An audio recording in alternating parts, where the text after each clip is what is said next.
গাছে কত নয়নতারা হয়েছে দেখো। এইটুকুনি গাছটা দেখো, এই ছোট্টটা টবে বসিয়েছি, এটাও কিন্তু দানা থেকে হয়েছে না, আমরা বসাইনি, দেখে হট করেই হয়েছে, কিন্তু কত দেখো ভর্তি হয়ে গেছে গাছটায় সাদা সাদা নয়নতারা। দেখো কি সুন্দর না, ছোট্ট একটা গাছে কত নয়নতারা হয়েছে, কি ভালো লাগছে দেখতে গাছটাকে। চলো, গুড ইভিনিং বন্ধুরা, ওয়েলকাম টু মাই চ্যানেল। আমি শর্মিষ্ঠা। গলা শুনে এখনও বুঝতে পারছো এখনও আমার গলাটা কিন্তু পুরোপুরি সারিনি। আশা করছি 2-3 দিনের মধ্যেই আমি ওভারকাম করে নিতে পারবো। তার সত্ত্বেও কিন্তু আমি তোমাদের সামনে প্রত্যেকটা দিন চেষ্টা করছি নতুন একটা করে ব্লগ উপস্থাপনা করা। জানি না কত দূর পেরে উঠছি, সেটা তোমরাই বলবে কমেন্টে ঠিকঠাক এগোচ্ছি কি না। তো যাই হোক, এইবারে দেখো চলে এসেছি গাছে জল দিতে। আর কিন্তু আজকে প্রচণ্ড পরিমাণে ছাদে হাওয়া ছিল, মেঘও করে এসছে। ভাবছিলাম হয়তো এই বৃষ্টি নামে কি সেই বৃষ্টি নামে, কিন্তু বৃষ্টির ছিটে ফোটাও কিছুই হলো না, এমন হাওয়া দিল মেঘটাই গেল কেটে। আর এখানে দেখো আমি রেডি হয়ে নিয়েছি, ছাদ থেকে জামা কাপড় তুলে এখানে গুছিয়েও নিলাম। তোমরা ভাববে দিদির শরীর খারাপ, তার সত্ত্বেও দিদি এত সেজে গুজে কোথায় যাচ্ছে, মানে জামা কাপড় পরে কোথায় যাচ্ছে। কি জানো তো বন্ধুরা, কিছু কিছু সময় আছে বা কিছু কিছু এমন কাজ পড়ে যায় না, যে তোমাকে শরীর খারাপ নিয়েও তোমাকে ঘর বাইরে দুটোই কিন্তু সমানভাবে অ্যাডজাস্ট করতে হয়। তো যাই হোক, এখানে আমি খুব তাড়াতাড়ি দেখো সন্ধ্যেটা দিয়ে নিলাম। আর সন্ধ্যে দেওয়ার সাথে সাথে কিন্তু আমি মাছগুলোকে একসাথে খেতে দিয়ে চলে যাই।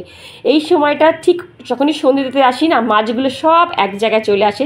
ওরা জানে যে এই টাইমটা ওদের খেতে দেওয়ার টাইম। তো যাই হোক, ওদের খেতে খেতে দিয়ে আমি একদম রেডি হয়ে নিলাম। শরীর খারাপের মধ্যে দেখে খুব একটা সাজতেও ইচ্ছা করে না, একদম সিম্পলভাবে সাজলাম।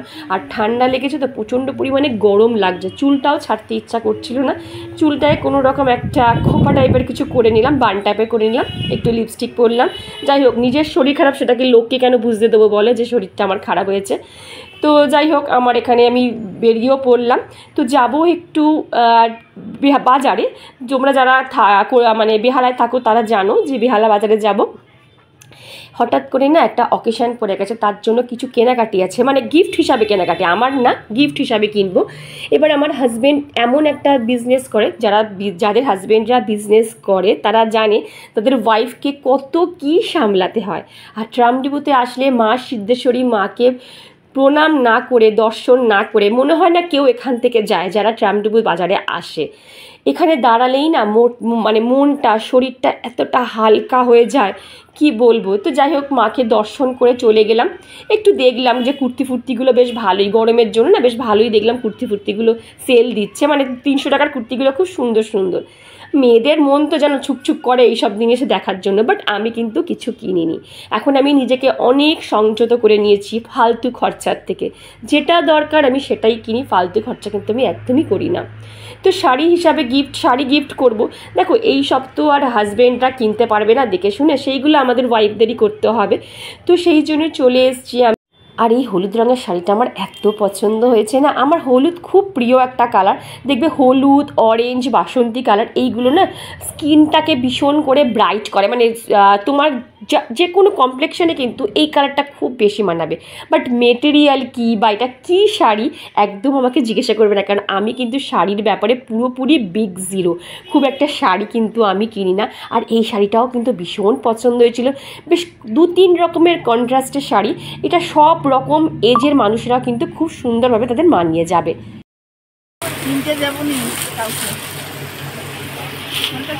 এইটা হ্যাঁ হ্যাঁ, ওটা ঠিক আছে, তুলো না।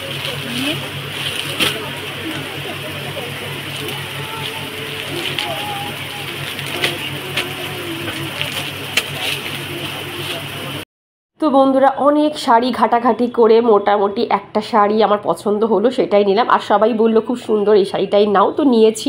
আর এটা তোমরা যারা বেহালায় থাকো জানো, রামকৃষ্ণ টেক্সটাইল খুবই একটা ফেমাস দোকান। তো সেখান থেকেই আমি মোটামুটি সব শাড়ি কিনি। আমার যারা বেহালায় যারা সাবস্ক্রাইবার আছো তারা নিশ্চয়ই জানো রামকৃষ্ণ টেক্সটাইলটা কোথায়। তো এইবারে বেরিয়েছি, এত পরিমাণে আমার গরম লাগছে, আর বলেছি বারবার বলছি সর্দি লাগলে কিন্তু প্রচুর পরিমাণে গরম লাগে। আর বেরিয়ে যখন এই ঠান্ডা ঠান্ডা লস্যি দেখেছি, বিশ্বাস করো আমি লোভ একদম সামলাতে পারিনি। তোমরা সবাই আমাকে বকবে যে শর্মিষ্ঠা তোমার এত শরীর খারাপ তাও তুমি কেন খেলে। আমি তোমাদের বারবার বলছি বরফ খেলে, বরফ দিয়ে খেলে কিন্তু কোনো রকম কিছু ক্ষতি হয় না, বরফে কোনো রকম ঠান্ডা লাগে না। তো আমি ঠান্ডা ঠান্ডা লস্যি ছাড়া আর কিচ্ছু খাইনি। আর এইবারে এসছি না একটু কানের দুল দেখতে, মানে মেয়েদের যা হয় জানো তো, টুকটাক যখন আমরা যাই ফুটপাথ থেকে, তো এত সুন্দর সুন্দর এই দোকানটায় না কানের দুল বলো হারের কালেকশান, তো একটু দাঁড়িয়ে গেলাম আর একটু দেখেও নিলাম কালেকশানগুলো, বেশ সুন্দর সুন্দর। দেখো তোমাদের একবার ঘুরিয়ে ঘুরিয়ে দেখালাম। আর আসার সময় কিন্তু অনেক কিছু গ্রসারি, মানে অনেক কিছু ড্রাই ফ্রুটও কিনে নিয়ে এলাম। অ্যাকচুয়ালি শেষ হয়ে গেছে আর হাজব্যান্ডও না যেতে পারছে না, কাজের প্রেশার পড়েছে বলে ঠিকঠাক যেতে পারছে না, তো সেইগুলো আমাকেই কিনে আনতে হলো। তো দেখো এখানে আমি ড্রাই ফ্রুট, তোমরা অনেকেই জিজ্ঞাসা করেছো যে আমি কি কোম্পানির ড্রাই ফ্রুট খাই বা কী কোম্পানির আলমাকে কী বলে আখরোট আনি। আমি আবার বলি যে আমি এরকম আমার কোনো ফিক্সড নেই যে এই কোম্পানির আলমন্ড খেতে হবে, এই কোম্পানি আমাকে আখরোট খেতে হবে, যেটা আমি হাতের সামনে পাই ভালো জিনিস সেটাই নিয়ে নিই। আর একটা বন্ধু আজকেই আমায় কমেন্ট করেছো যে আমি কেশর কি কোম্পানির ইউজ করি। আমি কেশর এভারেস্টের ইউজ করি। তোমার সামনে তুমি যেটা অ্যাভেলেবেল পাবে তুমি সেই কেশরটাই ইউজ করতে পারো, কোনো অসুবিধা নেই। তো যাই হোক ড্রাই ফ্রুটগুলো এইবারে হচ্ছে ঢালার পালা। সকালবেলা কিন্তু ড্রাই ফ্রুট শেষ হয়ে যাওয়ার পর আমি সব কন্টেনারগুলো কিন্তু ধুয়ে রেখে দিয়েছিলাম, সেগুলো শুকিয়ে গেছে। আর আমার না জানো তো কন্টেনার ফিল করতে ভীষণ ভালো লাগে, মানে জিনিসপত্র কন্টেনারে ঢালতে আমার ভীষণ ভালো লাগে। তো যাই হোক এইগুলো আমি একটু ঢেলে নিলাম। আর আমি সব সময় ড্রাই ফ্রুটগুলো কিন্তু কাচের কন্টেনারে স্টোর করে রাখতে পছন্দ করি, আর এটা কিন্তু খুব সেফ। সব সময় তোমরা ড্রাই ফ্রুট কাচের কন্টেনারে রাখবে। আর বেশি করে মেথি মৌরিও নিয়ে এলাম, কারণ প্রত্যেক একদিন অন্তর অন্তর আমরা মেথি মৌরি খাচ্ছি। আজকেই আমাকে একটা সাবস্ক্রাইবার বন্ধু জিজ্ঞেস করেছিল দিদি এত মেথি মৌরি তুমি কি করে রিউজ করবে। সত্যি কথা বলতে বন্ধু এতগুলো আমি ইউজ করতে পারি না, যেটুকু দরকার সেটুকু রেখে দিয়ে বাদ বাকিটা আমাকে ফেলিয়ে দিতে হয়। শেয়ার করি, আমি এই যে এই বক্সটা তোমরা দেখেছিলাম, এর মধ্যে আমি লাড্ডু এনেছিলাম হলদিরাম থেকে না বিকারাম থেকে, যে লাড্ডুটা নিয়ে এসেছিলাম, তো সেটা খাওয়া হয়ে গেছে। তো ওটা আমি ফেলে না দিয়ে আমি কিভাবে এটাকে রিউজ করি সেটাই তোমাদের সাথে শেয়ার করছি। দেখো তো এটার মধ্যে এরকম খোপ খোপ করা আছে। তোমরা জানো যে কোনো জিনিস আমরা যখন লাড্ডু ফাড্ডু বাইরে থেকে কিনে আনি তো এরকম খোপেই কিন্তু লাড্ডুটা থাকে। তো দেখো আমরা যদি ফ্রিজে আমাদের যদি ডিম রাখার জায়গা না থাকে, ইজিলি কিন্তু আমরা ডিমটাকে এইভাবেই রিউজ মানে অর্গানাইজ করে রাখতে পারি। দেখো কি সুন্দর একটা কাজের জিনিস তোমাদের সাথে শেয়ার করলাম। আমরা অনেক দরকারি জিনিস কিন্তু ফেলে দিই, সেটাকে আগে রিউজ না করে কখনোই ফেলা উচিত না। দেখো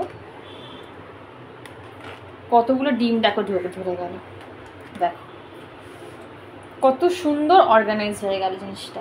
এবার তোমরা এটাকে ফ্রিজে রেখে দিতে পারো, অসুবিধা কিছুই নেই।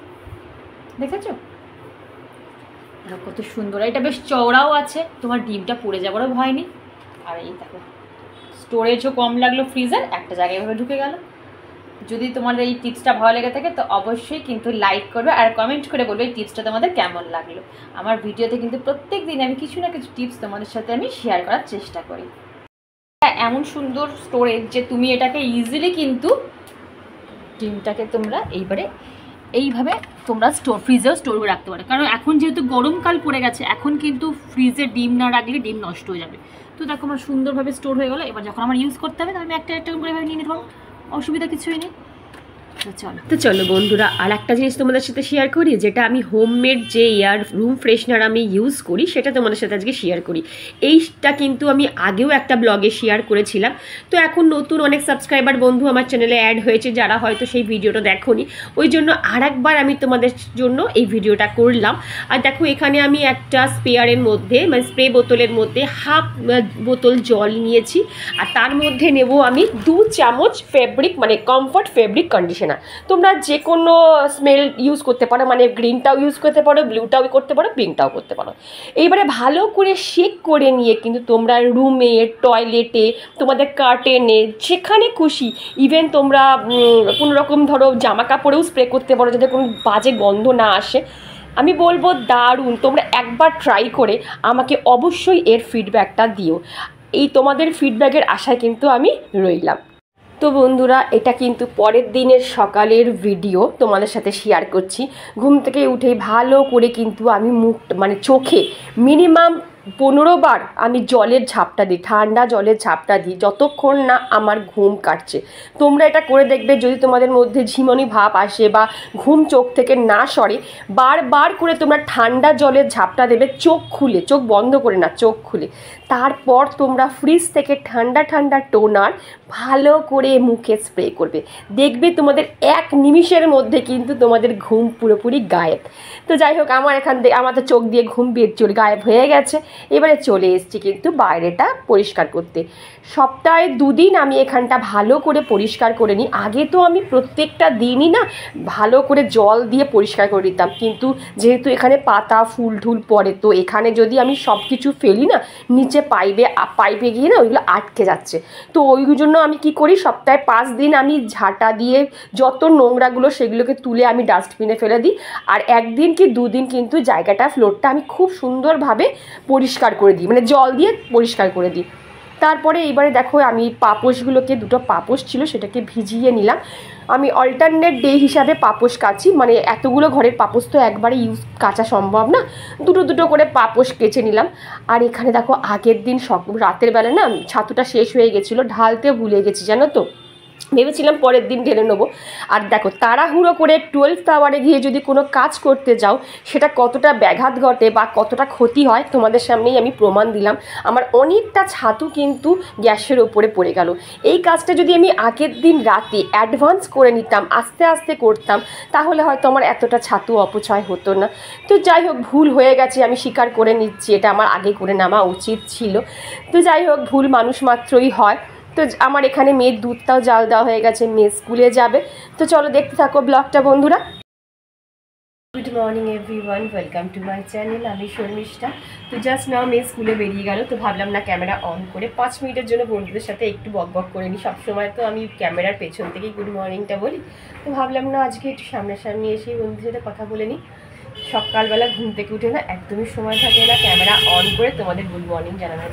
আর আমি খুব একটা ভয়েস দিতে, মানে ক্যামেরা কী বলবো, ভিডিও করতে করতে ভয়েস দিতে পারি না কেন জানো, আমাদের এখানে বললাম না এত পরিমাণে সাউন্ড আসে, গাড়ি ঘোড়া, কেউ হয়তো গান চালাচ্ছে, তার আওয়াজ চলে আসবে, কপিরাইট খেয়ে যাবো।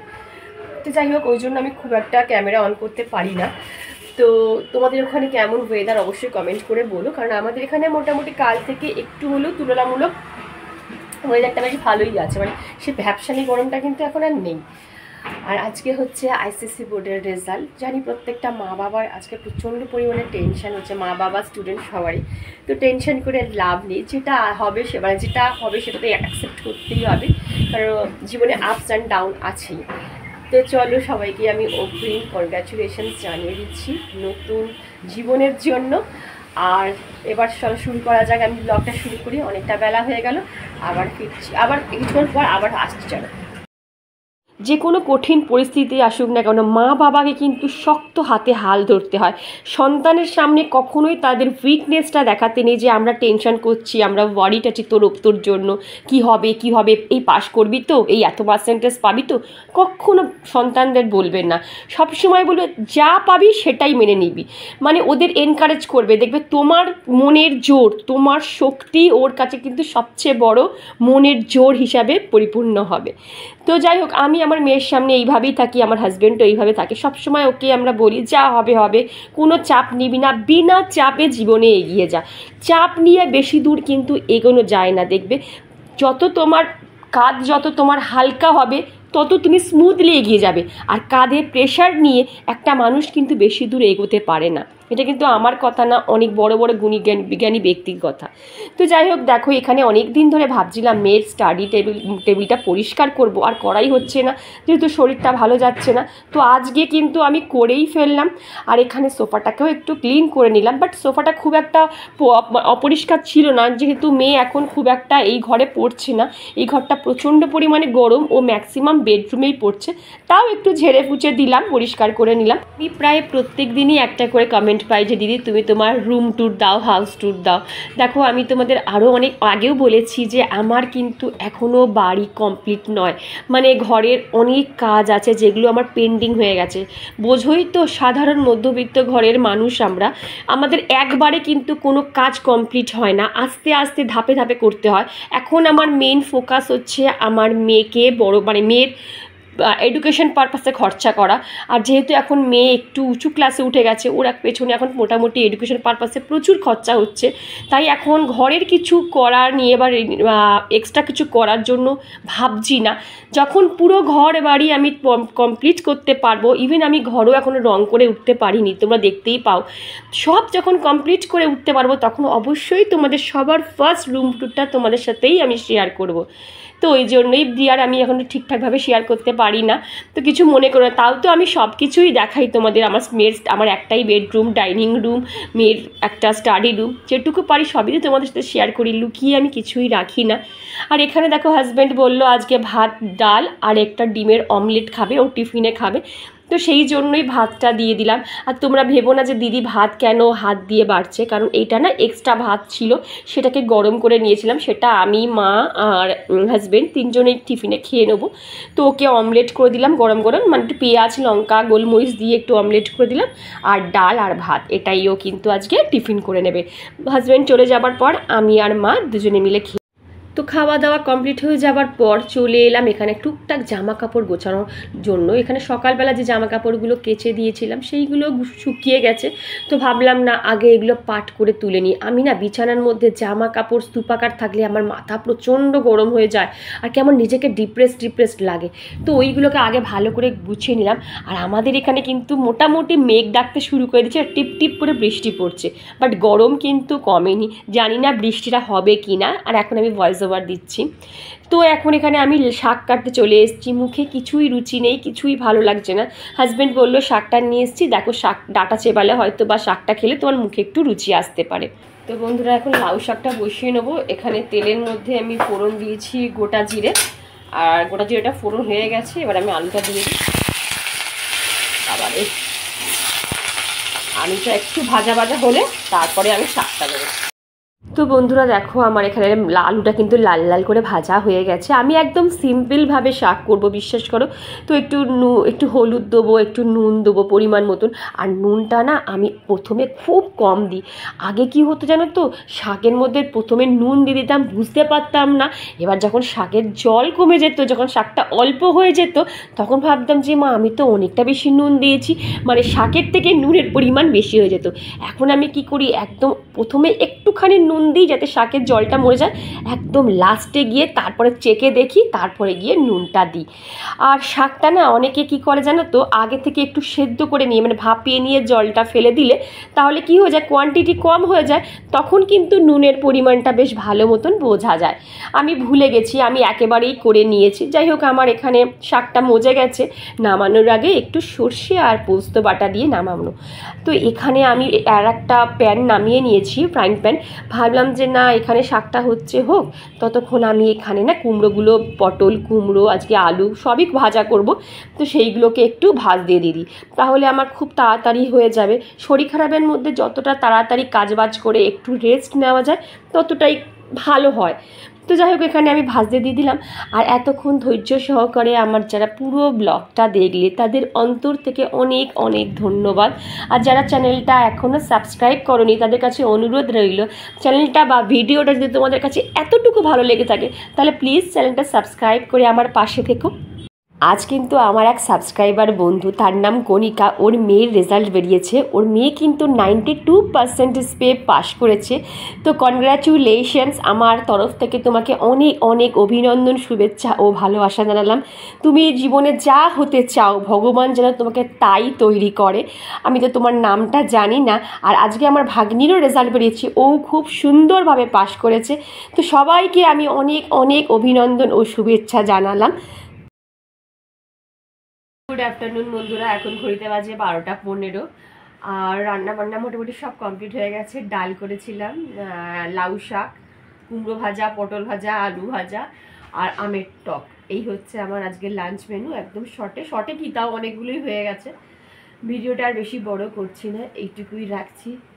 যদি শরীর ঠিকঠাক থাকে তবে এডিট করে উঠতে পারবো, আর না হলে তো কিছু করার নেই। তো চলো, ভিডিওটা ভালো লাগলে চ্যানেলটা সাবস্ক্রাইব করে আমার পাশে থেকো, লাইক করো, শেয়ার করো, কমেন্ট করতে কিন্তু একদম ভুলো না। আজকে এইটুকুই, আবার কাল দেখা হবে নতুন আর ইন্টারেস্টিং ব্লগ নিয়ে। তো দেখুন সবাই খুব খুব ভালো থেকো, সুস্থ থেকো আর আমার সাথে থেকো। টাটা।